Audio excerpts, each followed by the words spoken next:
What's your name? Emilio. Fantastic.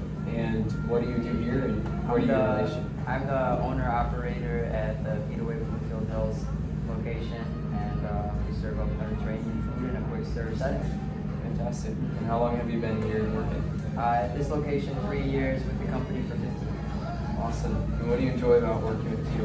I just get a great sense of fulfillment, serving up some really delicious food to the community and just being a part of it as much as possible. That's awesome. And what are we doing? Squeaks window cleaning. What have we done for you?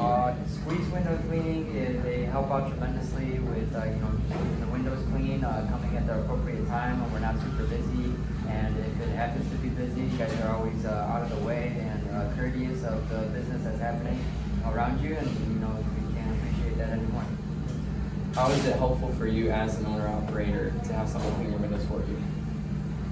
It's good. I mean, just like it takes a load off the stuff that we have to get done on a regular basis, and with a little bit of hand prints here and there from the kids in between cleanings, we can take care of that a lot easier than having to take care of the whole glass ourselves.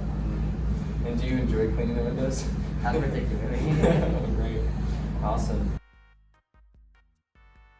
To have clean windows and doors as much as possible for every guest to come in is always good. You never know who's going to have some criticism of your establishment for some handprints on your front door, and it helps out with that, and it also helps out with like cleaning supplies, the labor and time involved to keep it clean.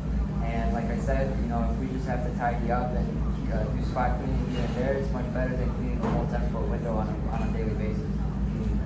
One final question. How would you say, you kind of hit on it a little bit, how would you say customers react to seeing the windows being clean compared to them being dirty?